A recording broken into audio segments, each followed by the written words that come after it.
Bonjour YouTube et bienvenue sur ma chaîne. Alors aujourd'hui j'aimerais revenir un petit peu en fait sur les événements qui se sont produits aux États-Unis, donc la fameuse tempête Sandy. Euh, Tout simplement, on voit quand même que les événements m'ont donné raison, d'accord, dans un certain sens. Quand je vois en fait, tout type de vidéos qu'on peut voir en fait sur les sacs d'évacuation, les kits de survie, tout ça. Une fois encore, je vous dis, les événements m'ont donné raison, à savoir qu'on n'a pas eu, on n'a pas vu de barbarie, hein, on n'a pas vu les gens s'entretuer, d'accord. On n'a pas vu, on n'a pas vu là de pillage ou quoi. On n'a pas vu les secours, hein, que ce soit pompiers, SAMU, police, que vous voulez, déserter le lieu du sinistre. Non. Ensuite, en ce qui concerne les armes, par exemple, hein, c'est un élément. En ce qui concerne les armes, j'ai vu personne. Alors peut-être que certains survivalistes ont des dossiers secrets, d'accord, ce serait bien de les partager. Maintenant, moi j'ai épluché les infos, j'ai vu personne se servir d'une arme à feu. Non, j'ai vu plus d'entraide, d'accord, que de pillage. Donc, faut bien comprendre, c'est quand on vient de tout perdre, hein, quand on vient de perdre sa maison, qu'on a perdu des proches même, on n'a pas envie d'aller bouffer le voisin pour lui piquer sa télé ou non, non, non, non, non. Donc là, au niveau des kits, par exemple des kits de secours ou de ce genre de choses, on voit bien quand même que euh, là-dessus, je sais qu'il y en a qui vont dire ouais, encore, bah oui, mais oui, encore, parce que faut bien prendre conscience. Je prends à chaque fois ces références-là, mais pour une simple et bonne raison, c'est que justement, c'est les références du genre et elles sont fausses. Donc il faut bien quand même que quelqu'un mette le doigt dessus et puis fasse prendre conscience un petit peu aux gens que c'est une belle connerie. Donc on n'a pas eu besoin de 10 000 cartouches, on n'a pas eu besoin de 10 chargeurs. Oh, le mec, il se croit au Vietnam. Non. Alors tout simplement, quand on regarde le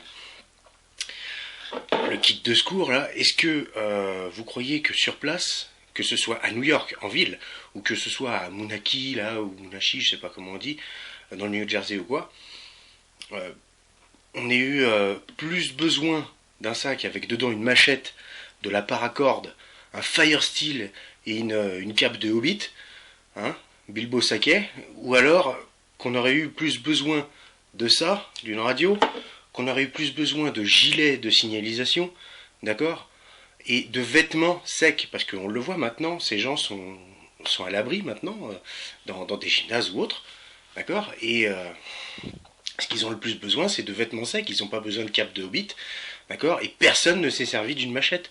Donc il faut bien comprendre en fait qu'il y a le kit de secours vendeur, le truc qui est très vendeur, qui claque. Hein, oh putain, ouais, calibre 12, il y a dedans, il y a machin, il y a le nouveau couteau de chez Truc. Bon voilà. Et il y a le kit réaliste, celui que nous propose le gouvernement. Parce que je l'ai modifié à ma sauce, mais au final, j'ai vraiment, pour le SER, le sac d'évacuation rapide de niveau 1, j'ai rien inventé. J'ai rien inventé. J'ai rajouté des choses, j'ai rajouté une radio dedans, j'ai rajouté fumigène, j'ai rajouté le gilet, enfin deux trois conneries, mais fondamentalement la base est exactement la même. Et on le voit une fois encore. J'ai pris l'exemple de la Nouvelle-Orléans, j'ai pris l'exemple de Fukushima, d'accord, des incendies et des inondations qu'il y a eu en Russie, en Australie, des problèmes qu'il y a un petit peu partout. Et maintenant, là, les événements qu'on peut voir aujourd'hui, que ce soit à New York, ou que ce soit au New Jersey ou des trucs comme ça, les gens n'ont pas eu besoin de Fire Steel. Arrêtez avec ça, putain. Ça, les Fire Steel, les machettes et tout, ça va dans le sac d'évacuation niveau 2. En cas de fin du monde ou en cas de guerre mondiale. Point barre. Hein, ce genre de truc. Maintenant, pour une inondation, un incendie, une tempête ou n'importe quoi, qu'est-ce que vous allez foutre de votre machette? Hein? Non, il y a un moment, voilà, faut redescendre un petit peu. Et puis, faites votre choix. Soit vous avez le kit d'évacuation, le sac d'évacuation en fait vendeur, d'accord. où vous avez Firesteel, machin, des trucs qui vous serviront pas.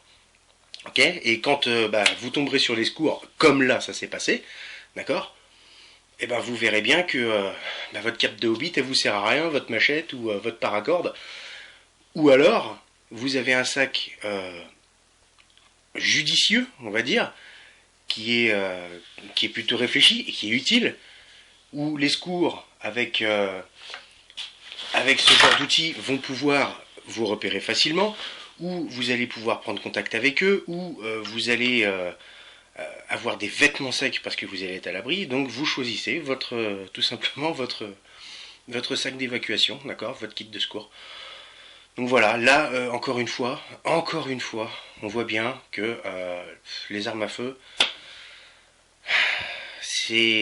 c'en est maladif un petit peu. Moi je suis passionné d'armes à feu, mais on voit bien que c'est une obsession hein, dans certains pays. Il faut avoir son flingue. Bon, si vous voulez. Maintenant, on voit bien que dans des cas comme ça ne sert pas.